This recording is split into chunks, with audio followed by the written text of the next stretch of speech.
கர்த்தருடைய பரிசுத்த நாமத்திற்கு ஸ்தோத்திரம். இன்னைக்கு நம்ம ஏசாயா 6வது அதிகாரம் 6வது வசனத்தை தியானிக்க இருக்கிறோம். ஏசாயா 6:6 ஜெபத்தோடு இந்த செய்திக்குள்ளே கடன் சொல்லும். என்ற ஆனந்தம் என் இயேசு தருகிறார், துதிப்பேன் துதிப்பேன் துதித்துக் கொண்டே இருப்பேன், துதிப்பேன் துதிப்பேன் துதித்துக் கொண்டே இருப்பேன்.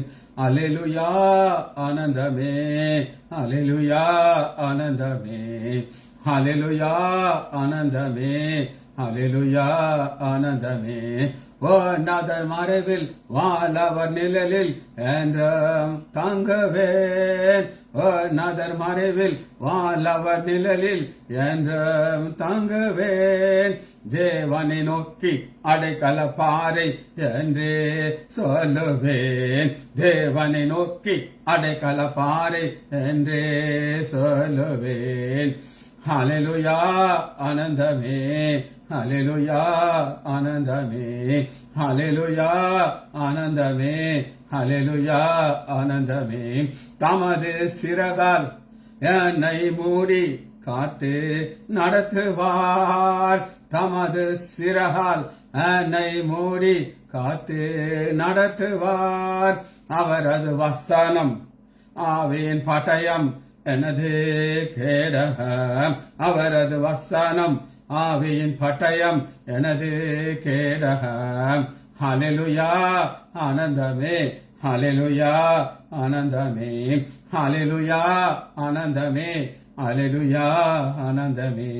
இரவின் பயங்கரம் பகலில் அம்பு எதற்கும் பயமில்லை, இரவின் பயங்கரம் பகலில் அம்பு எதற்கும் பயமில்லை. நத தேவன் எனது அடைக்கலம் தாங்க உறைவிடம், நத தேவன் எனது அடைக்கலம் தாங்க உறைவிடம். அல்லேலூயா ஆனந்தமே, அல்லேலூயா ஆனந்தமே. வழிகள் எல்லாம் என்னை காக்க தூதர்கள் எனக்குண்டு, வழிகள் எல்லாம் என்னை காக்க தூதர்கள் எனக்குண்டு. பாதம் கல்லில் மூடாதபடிக்கு கரங்களில் ஏந்துவார், பாதம் கல்லில் மூடாதபடிக்கு கரங்களில் ஏந்துவார். அல்லேலூயா ஆனந்தமே, அல்லேலூயா ஆனந்தமே. இயேசுவின் நாமத்தினாலே ஜெபங்கள் பிதாவே, ஆமேன். கர்த்தருடைய பரிசுத்த நாமத்திற்கு ஸ்தோத்திரம். லீலா பிரைஸ் லார்ட், நாகரத்னம் அம்மாள் பிரைஸ் லார்ட். ஏசாயா 6வது அதிகாரம் 6வது வசனத்தை தியானிக்க இருக்கிறோம். ஏசாயா 6:6 வசனத்தை வாசிக்கிறேன். அப்பொழுது சேராபின்களிலே ஒருவன் பலிபீடத்திலிருந்து தன் கைகளில் பிடித்திருந்த குரடினாலே ஒரு நெருப்பு தணலை எடுத்து என்னிடத்திலே பறந்து வந்து. இப்ப நம்ம ஒரு ஆக்ஷனை பார்க்கிறோம். பரலோகத்துல இருக்கிற ஆக்ஷன்ல நம்ம இன்னைக்கு முதல்ல பார்க்கக்கூடிய ஒரு வார்த்தை, இது தமிழ் பைபிள்ல இல்ல, இங்கிலீஷ் பைபிள் இருக்கு. தமிழ் பைபிள் இது எப்படி ஆரம்பிக்கிறது? அப்பொழுது சேராபின்களில் ஒருவன் பலிபீடத்திலிருந்து வருது. ஆனா இங்கிலீஷ் பைபிள் லைவ், லிவிங், லிவிங்னா ஒரு உயிர் இல்லை அப்படின்னு நம்ம பார்க்கறோம். ஏன் உயிர் இல்லைங்கிறது அப்படி போட்டிருக்க அப்படின்னு கேட்டீங்கன்னா, நம்ம தொடர்ந்து வசனத்தை வாசிக்கும் போது பல கேராபின்களை நம்ம பார்க்கலாம். அது உயிர் இல்லாதது, ஆனா இது உயிர் உள்ளது. அதனால இது வந்து ஆரம்பிக்குது லைவ். லைவுக்கு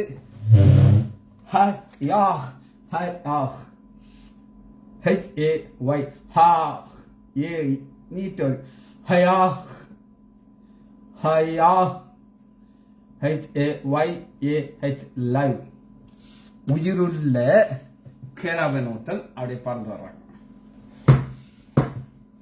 இந்த உயிருள்ள நீங்க எங்க பார்க்கலாம்? ஃபர்ஸ்ட் ஆரம்பிச்சது ஆதியாகமம் 6வது அதிகாரம்.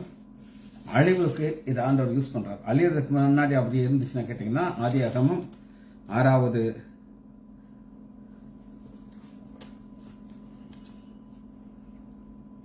அதிகாரம் 19வது வசனம்.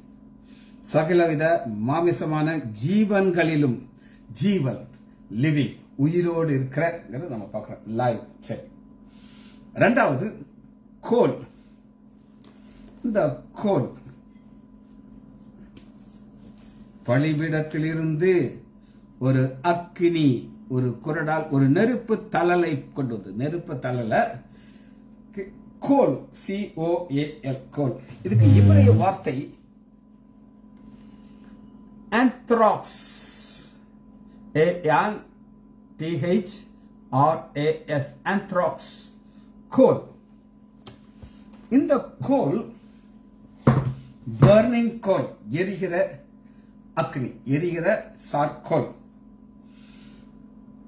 இதை ஒரு ஊமையாக பவுல் இதை யூஸ் பண்ணுகிறார். ஊமையாக அவர் எப்படி அதை உபயோகிக்கிறார் அப்படின்னு நீங்க கேட்டீங்கன்னா எடுத்துக்கொள்ளுமா. ரோமர் எடுத்துக்கொள்ளுங்க. 12வது அதிகாரம் 20வது வசனம். அன்றியும் அவன் சத்துரு பசியா இருந்தால் அவனுக்கு போஜனம் கொடு, அவன் தாகமா இருந்தால் அவனுக்கு பானம் கொடு.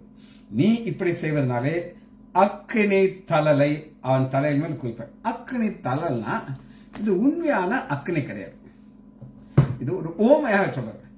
ஓமையாக சொல்ற கோலுக்கு ஆந்த்ராக்ஸ்.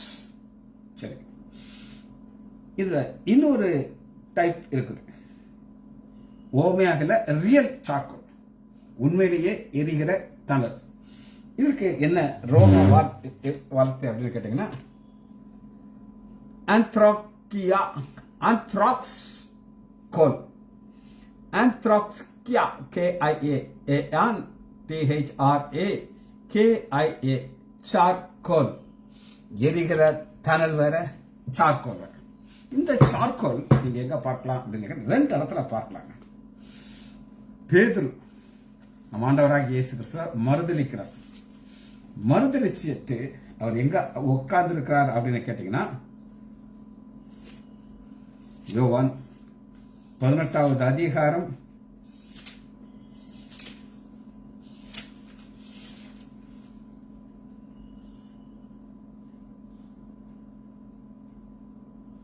18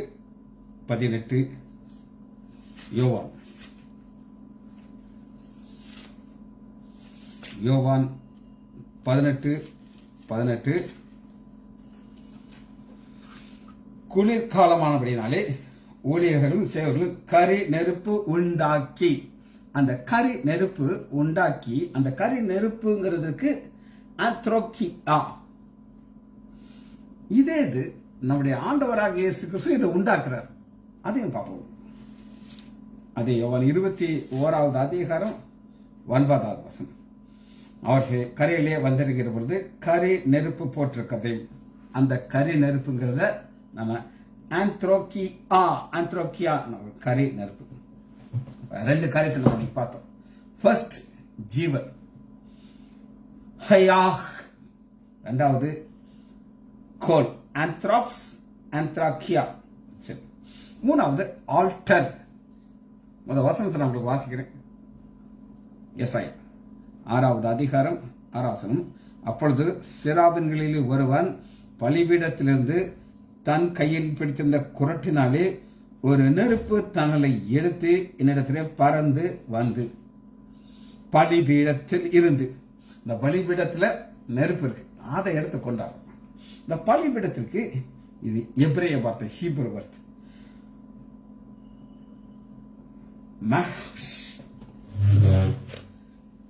ஆல்டர். மெஹாஃப், MIZBE, அது நீட்டி வாசிங்க. மெஸ்ஹாஃப், EAH, மெஹ்ஃபாஹ், MIZBEAH, ஆல்டர். ஆல்டருங்கிறது பலி செலுத்துகிற இடம். முதலாக இந்த ஆல்டர் உண்டு பண்ணினது யார் பார்ப்போம். ஃபர்ஸ்ட் ஆல்டர் ஆதியாகமம் 8வது அதிகாரம் 20வது வசனத்துல, அப்பொழுது நோவா கர்த்தருக்கு ஒரு பலிபீடம் கட்டி சுத்தமான சகல மிருகம், சுத்தமான சகல சிலவற்றை இருக்கு. இதுல ஒரு கருகலான ஒரு வார்த்தை இருக்கு. என்ன அப்படின்னு கேட்டீங்கன்னா, எது சுத்தமான மிருகம், சுத்தமான பறவை, எது அசுத்தமான பறவைன்னு சொல்லி ஆண்டவர் நோவா மூலமா தான் காட்டும். பிரமாணத்துல தான் அது வருது. பிரமாணத்துல வருது.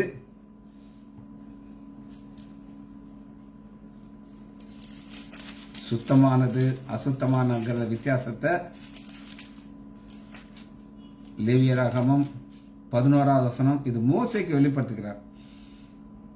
லேவியராகமம் 11வது அதிகாரத்தை எதை புசிக்கலாம் எதை புசிக்க கூடாதுன்னு ஃபுல்லா சொல்லிட்டார். 11வது அதிகாரம் மோசேக்கு. ஆனா மோசே காலத்துக்கு முன்னாடி வாழ்ந்த நோவாவுக்கு சொல்றார். இது அவர் கொடுத்த வெளிப்பாடு, பர்சனல் ரெவல்யூஷன் சொல்றாங்க. நோவா இதுதான் சுத்தம், இது அசுத்தமானது, நீ டிவைட் பண்ணு, இது நான் உனக்கு பிரமாணமா கொடுக்க போறது இல்லை அப்படின்னு சொல்றேன். ஆனா அது செலுத்துற இடம் என்ன அப்படின்னு கேட்டீங்கன்னா 20. அப்பொழுது நோவா கர்த்தருக்கு ஒரு பலியிடம் கட்டி. ஏன் கர்த்தருக்கு என்று ஒரு பலியிடம் கட்டுறோம்னா, புறஜாதியாரும் இந்த ஆல்டரை கட்டுறாங்க, அவங்களும் அதை கட்டுறாங்க. அது என்ன நம்ம அதை பார்ப்போம். ஆனா இது கர்த்தருக்கு என்று ஒரு பலிபீடம் கட்டி சுத்தமான சகலவும் பலிபீடத்தின் தகனம் விளையாட்டான் சுகந்த வாசனையை கர்த்தர் முகந்தார். கர்த்தர் குளிர்ச்சியான நேரத்துல ஆதாம பார்க்க வருகிறார். 3வது அதிகாரம் பாவம் செய்தவன ஆண்டவர் அவனை துரத்தி விட்டார். அவர் பரலோகத்துக்கு போயிடுறார். ஆனா அந்த ஆல்டர் வந்து ஒரு பலி செலுத்தும் போது திரும்ப அவர் அதை வந்து அதை நுகர்ந்து பார்க்கிறார். சரி, ஆபிரகாம் இதை பலிபீடத்தை கற்றார். ஆதியாகமம் 12வது அதிகாரம் 7வது வசனம். ஆபிரகாம் வாழ்க்கையில ஒரு பிரயாணத்தை ஆண்டவர் ஸ்டார்ட் பண்ணி அந்த பிரயாணத்தை எப்ப அதை தொடங்கி விட்டுட்டு, ஆனா இதை ஸ்டார்ட் பண்ணது யார் அப்படின்னு கேட்டீங்கன்னா தேராகு தான் அதை ஸ்டார்ட் பண்ணுகிறார். பிரயாணத்தை ஸ்டார்ட் பண்ணது தேராகு, ஆபிரகாம் கிடையாது. 11வது அதிகாரம் 31 வருஷம் தேராகு தன் குமாரனாகிய ஆபிரகாமனையும் ஆரானுடைய குமார் தன் பேரனாகிய லோத்தையும் தன் ஆபிரகாமுடைய மனைவி மருமகள் சாராய் அழைத்து கொண்டு, அப்ப இந்த பிரயாணத்தை ஸ்டார்ட் பண்றது அப்பா. ஆனா அவருக்கு அழைப்பு கிடையாது. அழைப்பு இல்லாததுனால ஆண்டவர் வெயிட் பண்றார். நான் உன்னைய கூப்பிட்டேன், நீ ஒரு கும்பலோட ஸ்டார்ட் பண்ணிட்ட, அதனால ஆதியாகமம் 11வது அதிகாரம் 32 தேராகு இறக்குறான். அப்புறம் தான் ஆண்டவர் 12வது அதிகாரம் பேச ஆரம்பிக்கிறார். எதை ஸ்டாப் பண்றாரோ அங்கிருந்து ஆண்டவர் ஸ்டார்ட் பண்ணிக்கிறார். இப்படி ஒரு பிரயாணத்தை ஆரம்பிச்சு இவங்க எங்க வந்து சேர்றாங்க அப்படின்னு கானானுக்கு வர்றாங்க. 6வது வசனம் ஆபிராம் 12வது அதிகாரம் 6வது வசனம் ஆபிராம் அந்த தேசத்திலே சுற்றி திரிந்து சீகேம் என்னும் இடத்திற்கு சமூக மோரே சமபூமிக்கு வந்தான். அக்காலத்திலே கானானியர் அந்த தேசத்தில் இருந்தார்கள். ஆண்டவர் ஒரு வாக்கு தத்தத்தை ரிமைண்ட் பண்ணுகிறார் பாருங்க. கர்த்தர் ஆபிரகாமுக்கு தரிசனமாக்கி உன் சந்ததிக்கு இந்த தேசத்தை கொடுப்பேன் என்றார். அப்பொழுது அதன் தரிசனமான கர்த்தருக்கு அங்கே ஒரு பலிபீடத்தை கட்டின. பலிபீடம் மென்ஹாக் சரி, அந்த ஜெட் ஹான் நீங்க வாசிச்சா அது கரெக்டா ஸ்பெல் ஆகும். யாத்ராகமம் 30வது அதிகாரம் பலிபீடம் பார்க்கிறோம். யாத்ராகமம் 30வது அதிகாரம் முதல் வசனத்தில் இருக்கு. தூபம் காட்டுவதற்கு தூப பீடத்தையும் சித்தி மரத்தினாலே உண்டாக்கு. இதுல ஆண்டவர் இந்த தூப உண்டாக்கி இந்த தூப தான் பலிபீடம். இங்கதான் அக்கனி இருக்கணும், இங்கதான் பலி செலுத்தப்படுகிற ஒரு இடம் தூப பீடம் அப்படின்னு நம்ம பார்க்கிறோம். யாத்ராகமம் 20வது அதிகாரம் 24வது வசனத்துல எதனால செய்யணும் எதனால செய்யக்கூடாது ஸ்பெசிபிகேஷன் பார்க்கணும். ரொம்ப கரெக்டா இதைத்தான் இப்படித்தான் எல்லாவற்றையும் செய்து முடிச்ச பிறகுதான் அங்க வந்து அவனுடைய மகிமை இறங்கும். வாசிப்போமா? யாத்ராகமம் 20வது அதிகாரம் 25வது வசனம் 24. மண்ணினாலே பலிபீடம் எனக்கு உண்டாக்கி மண்.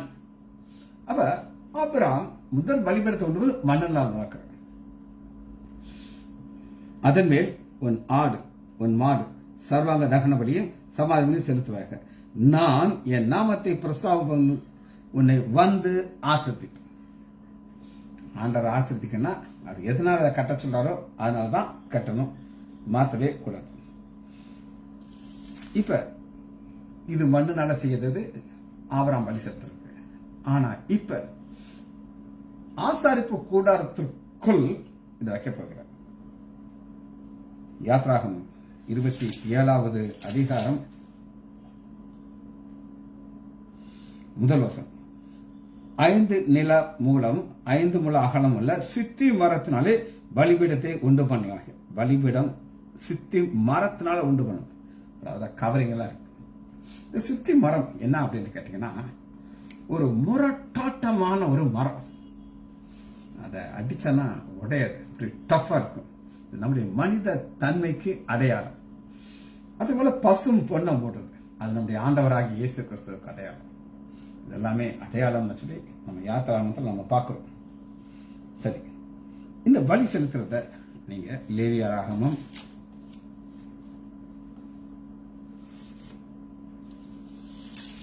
4வது அதிகாரம் 30வது வசனம். 4:30. அப்பொழுது ஆசாரியன் அதன் ரத்தத்தை கொஞ்சம் எடுத்து தன் விரலினால் எடுத்து தகன பலிபீடத்தின் கொம்பு மேல் பூசி மற்ற ரத்தத்தை பலிபீடத்தின் அடியிலே ஊற்றும். ப்ரொசீஜர் இப்படித்தான். பலிபீடத்தின் அடியிலங்கிறத நீங்க வெளிப்படுத்துதல அதை நீங்க பார்க்கலாம். வெளிப்படுத்துதல்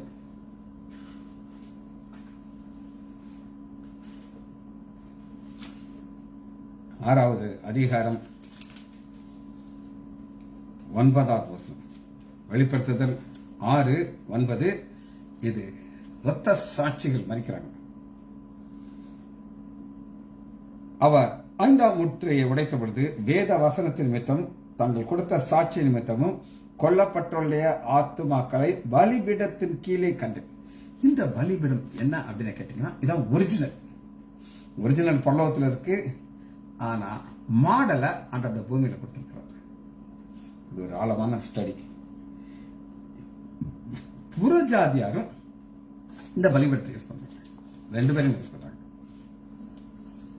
புறஜாதியார் எப்படி யூஸ் பண்றாங்க? 1 ராஜாக்கள் 18வது அதிகாரம் எலியா ஒரு சேலஞ்சு கொடுக்கிறார். கர்த்தர் ஆண்டவரா, பாகால் ஆண்டவரா, சேலஞ்ச். அப்ப பலிபீடம், ஒரே பலிபீடம் தான். அந்த பலிபீடத்துல தான் என்ன நடக்குதுன்னா, பலி செலுத்தப்படுகிறது. அந்த பலிபீடத்திற்கும் 25வது வசனம் பாருங்க, அது பாகால் பலி செலுத்துகிற இடம். ஆனா 30வது வசனத்துல பாருங்க, அந்த பலிபீடம் செப்பனிடப்படுகிறது. 12 கற்கள் செப்பனிடப்பட்டு 32வது வசனத்துல நம்ம பார்க்கிறோம் பலிபீடத்துல ஒரு. சரி, இப்ப நம்ம லாங்குவேஜ் பார்த்தாச்சு. இப்ப நம்ம வார்த்தைக்குள்ள வரப்போகிறோம்.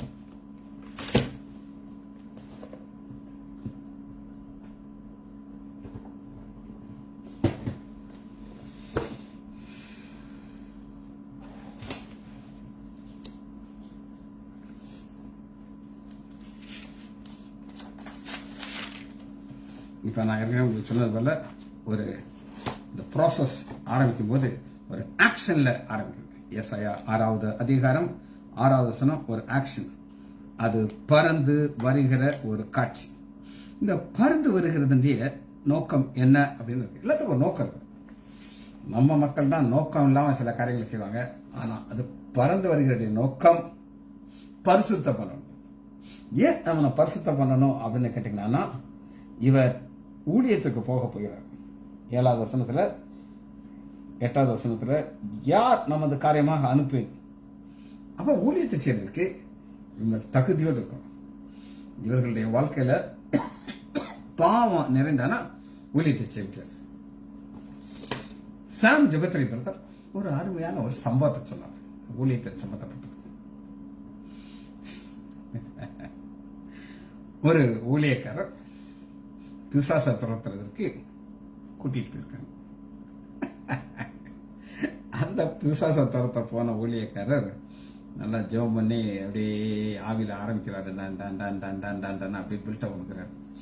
அந்த லேடி திடீர்னு ஒரு மேல் வாய்ஸ்ல பேசுதான், நீ யாருன்னு எனக்கு தெரியுமாடா அப்படின்னு சொல்லிட்டு இவரு கூடி பயந்துட்டாரா. நேத்து நீ என்ன பண்ணணும்னு நான் உனக்கு சொல்லட்டா அப்படின்னாரா.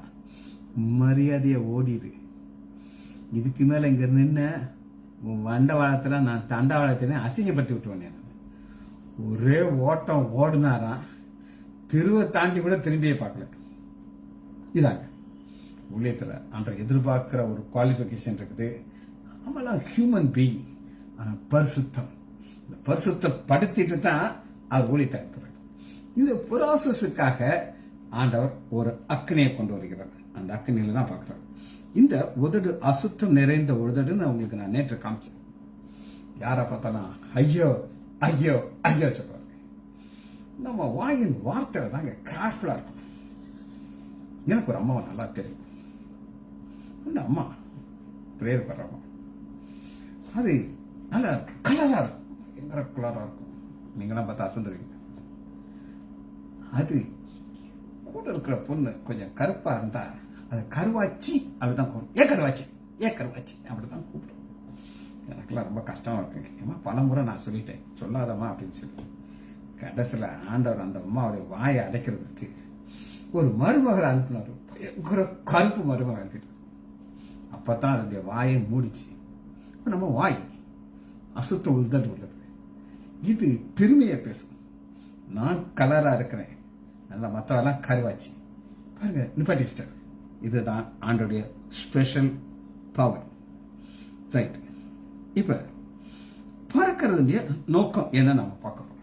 ஏன் இந்த கேரபன் பறக்க இங்க பறந்ததுடைய நோக்கம் உங்களுக்கு காமிச்சிட்டேன். ஜென்ரலா இந்த கேரபன் பறக்கிறதுடைய நோக்கம் என்ன அப்படின்னு கேட்டீங்கன்னா, தானியேல் எடுத்துக்கோம் 9வது அதிகாரம் 21. அப்படி நான் ஜெபம் பண்ணி கொண்டிருக்கும் போதே முதல் தரிசனத்திலே நான் கண்ட புருஷனாகிய கேப்ரியல். இந்த கேப்ரியல் அந்த ஸ்பெசிபிக்கான வேலைக்கு தான் அனுப்புவார். வேகமாக பறந்து வந்து அந்திப்பள்ளி நேரத்திலே என்னை தொட்டான். தொட்டு ஒரு மேட்டர் சொல்லுகிறார். அது என்ன மேட்டர் அப்படின்னு கேட்டீங்கன்னா, அவன் என்னோடு தெளிவாக பேசி தானியேலே உனக்கு அறிவை உணர்த்தும்படி இப்பொழுது புறப்பட்டு வந்தேன். அறிவை, அது என்ன அறிவு அப்படின்னு கேட்டீங்கன்னா, தானியேல் 14வது அதிகாரத்துல ஒரு ஸ்டேஜ் வரும். அன்னைக்கு 12வது அதிகாரம் 4வது வசனத்துல, தானியேலாகிய நீயோ வென்றால் முடிவு காலம் மட்டும் இந்த வார்த்தையை புதை பொருளாக வை, இந்த புஸ்தகத்து மேல் முத்திரை போடு. அப்பொழுது எதிர்காலத்தில் இப்பொழுது அநேகர் இங்கும் அங்கும் ஓடி ஆராய்வார்கள், அறிவும் பெருகி போகும். அறிவும் பெருகி போகும்னா என்ன அர்த்தம் அப்படின்னு கேட்டீங்கன்னா, இந்த காலத்தில் எடுத்துக்கோங்க, எல்லாமே நெட்டில் இருக்குது. ஒரு பேஷண்ட்டை கீழாயிட்டு நான் சொல்லேன், உனக்கு கீழாயிட்டு இருக்குப்பா அப்படின்னா, என்ன சார் நெட்டில் அடிச்சு பாரு, அவனே டக்கு டக்கு டக்குன்னு அடிப்பான். சார் ஆமா சார், எனக்கு இது கரெக்டா இருக்கு சார். பாருங்க, நாங்க கஷ்டப்பட்டு புஸ்தகம் வாங்கி படிச்சு இதை டயக்னோஸ் பண்றோம். ஒரே வார்த்தை சொல்லுவோம், அறிவு பெருத்து போன காலம் எது? சரி பாருங்க, 13வது வசனம், நீயோ வென்றால் முடிவு இளைப்பாரி கொண்டு நாட்கள் முடிவிலே நீ எழுந்திருப்பாய். இந்த மேட்ரு சொல்றதற்கு ஸ்வாங் ஸ்வாங் ஸ்வாங் ஸ்வாங் ஸ்வாங் பறந்து வர்ற. சரி, நம்முடைய ஆண்டவராகிய இயேசு கிறிஸ்துவை நம்ம பார்க்கலாம். எப்படி பார்க்கலாம் அப்படின்னு கேட்டீங்கன்னா, எடுத்துக்கலாமா?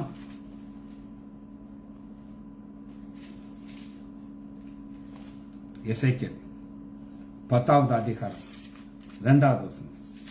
எசேக்கியேல் 10:2. அவர் சணல் நூல் அங்கே தடுத்திருந்த புருஷனை நோக்கி, நீ கேருபின் கீழ் இருக்கிற சக்கரத்தின் நடுவே பிரவேசித்து கேருபின் நடுவில் இருக்கிற அக்கினி தணலை உன் கை நிறைய எடுத்து, உன் கை நிறைய எடுத்து. அங்க ஏசாயால பார்க்கிறோம், ஒரு குரடை வச்சிருக்கிறான். ஆனா அது ரொம்ப அக்னியா இருக்குது. ஆனா இந்த தேவதூதனுக்கு ஒரு பவர் இருக்கு. நீ எடுத்தாலும் உன் கை கொண்டு சேரும். உன் கை நிறைய எடுத்து அதை அப்படியே நகரத்தின் மேல் வீசி என் கண் காண உள்ளே பிரவேசித்தான். இது நம்முடைய ஆண்டவராகிய இயேசு கிறிஸ்துன்னு சொல்லி அந்த புத்தகத்தில் இருக்கு. சரி,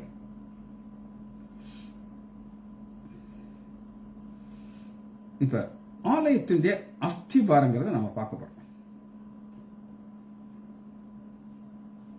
7வது வசனத்தை நம்ம வாசிக்கிறேன். 10வது அதிகாரம் 7வது வசனம். அவளது கேருபீன்களுக்குள்ளே ஒரு கேருபின் தன் கையில் கேருபின் நடுவில் இருந்த அக்னியை எடுத்து அதை சணல் நூல் அங்கி தரித்திருந்த புருஷனுடைய கையிலே கொடுத்தான். அவர் அதை வாங்கி கொண்டு வெளியே வந்தார். எல்லாமே நம்முடைய ஆண்டவராகிய இயேசு கிறிஸ்து தான். இப்போ நான் அதான் நிரூபிக்க போறது கிடையாது, இங்கே புரிந்து கொள்ளணும். கையினால அக்னி எடுக்கிறாங்க. ஆனா நம்ம வாசிக்கிற ஏசாயா 6:6 கையினால ஒரு கொரடு. அப்போ அதுக்கு அவ்வளவு ஹீட் ரெடி பண்ணி தான் உதட்டில் வைக்க வேண்டியது இருக்குது. நம்முடைய ஆண்டவராகிய இயேசு கிறிஸ்து இந்த அக்னியை கொடுத்து அவர் எப்படி தன்னுடைய ஊழியத்தை செய்கிறார் அப்படின்னு கேட்டீங்கன்னா, மத்தேயு 3வது அதிகாரம் 16வது வசனம், அவர் பரிசுத்த ஆவியினாலும் அக்னியினாலும் உங்களுக்கு ஞாபகம். இந்த அக்னி ஓமையாக சொல்லப்படுகிறது, ரியல் அக்னி கிடையாது. நான் உங்களுக்கு காமிச்ச கோல் அந்த கோல் கிடையாது. பேதுரு குளிர் காய்ந்த அந்த அக்னி கிடையாது. இது என்ன அக்னி அப்படின்னு நீங்க கேட்டீங்கன்னா, அப்போஸ்தலர் 2வது அதிகாரம் 3வது அல்லாமல் அக்னிமயமான நாவு போல பிரிந்திருக்கிற நாவு. இது அந்நிய பாஷைக்காக ஆண்டவர் கொடுக்கிற ஒரு ஸ்பெஷல் காரியம். பரிசுத்த ஆவியானவர் கொடுக்கிற அக்னி. வெளிப்படுத்துதல் 14வது அதிகாரம் 18வது வசனம், 14, 18. நான் இப்ப உங்களுக்கு ஒரு தேவதூதனுக்கு பவர் இருக்கு, எல்லாருக்கும் எல்லா பணம் கிடையாது. அக்னி மேல் அதிகாரம் உள்ள வேறொரு தூதன். அக்னி மேல் அதிகாரம்னா அவனுக்கு அந்த அக்னி ஒண்ணுமே செய்யாது, பவர் இருக்கு. இது அக்னி மேல் அதிகாரம் உள்ள ஒரு. இப்ப இதெல்லாமே நிழலாக நம்ம பார்க்கிறோம், நிஜம். இப்ப நம்ம பார்க்கறது நிஜம், நிழல நம்ம பார்க்கறத முடிக்க போயிடும். எடுத்துக்கோமா, லேவியராகமம் 16வது அதிகாரம் 12வது வசனம். லேவியராகமம் 16:12. கர்த்தருடைய சந்நிதியில் பலிபீடத்தில் உள்ள நெருப்பு தள்ளல் மேல் தூப கலசத்தை நிரப்பி பொடியாக்கப்பட்ட தூப வர்க்கத்தில் கை நிறைய போட்டு, இதை என்ன செய்யணும், இந்த அக்னி எங்க போகணும், பரலோகத்துக்கு போகணும். கர்த்தருடைய சந்நிதியிலே அக்னியின் மேல் தூபகத்தை போடணும். இது பரலோகத்துக்கு ஒரு பரலோகத்துக்கு தூக்கி போகுது. பரலோகத்துக்கு அது எப்படி போகுது? இது நிழல். நிஜத்தை பார்த்து நம்ம அதை முடிக்க போறோம். நிஜம் எங்க இருக்குன்னா வெளிப்படுத்துதல் இருக்கு. வெளிப்படுத்துதல் 8வது அதிகாரம் 3வது வசனம். வெளிப்படுத்துதல் 8:3. வேறொரு தூதன் வந்து தூபம் காட்டும் போர்க்கலசத்தை பிடித்து பலிபீடத்தின் படியில் நின்றான். சிங்காசனத்துக்கு முன்பாக நம்முடைய பிதாவாகிய தேவன் ஆண்டவராகிய இயேசு கிறிஸ்து சிங்காசனத்தில் இருக்கிறாங்க.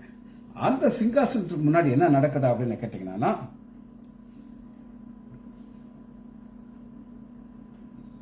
போர் பீடத்தில் பலிபீடத்தில் கோல்டு, பரலோகம் கோல்டு. இங்க சித்தி மரம் உள்ள வெளியில கோல்டு, ஆனா அங்க ஃபுல் கோல்டு. பரிசுத்தவான்களுடைய ஜெபத்தோடு செலுத்தப்படும் மிகுந்த தூபர்க்கும் அவனுக்கு கொடுத்தப்படும். அப்படியே பரிசுத்தவான்கள் ஜெபத்தோடு செலுத்தப்படும் தூப தேவனுக்கு முன்பாக இருக்குது. நம்முடைய ஜெபம் பரலோகத்துக்கு போகுது. ஆனா இது புதிய ஏற்பாடு. பழைய ஏற்பாடு லேவியத்துல ஒரு நிழல் அவங்களை காமிச்சு ஜெபிச்சு படிப்போமா? மகா இரக்கமும் கருவேமுள்ள பிதாவே துதிக்கிறோம் ஐயா. 6வது அதிகாரத்தில் உள்ள ஆழத்தை ஆவியானவர்களுக்கு காட்டினதுக்காக நன்றி ராஜா. பிள்ளைகள் ஒவ்வொருவரையும் என் ஆண்டவராகிய இயேசு கிறிஸ்துவின் நாமத்தினாலே ஆசீர்வதிக்கிறேன். இயேசுவின் நாமத்தினால் ஜெபங்களின் பிதாவே. ஆமேன், ஆமேன், ஆமேன்.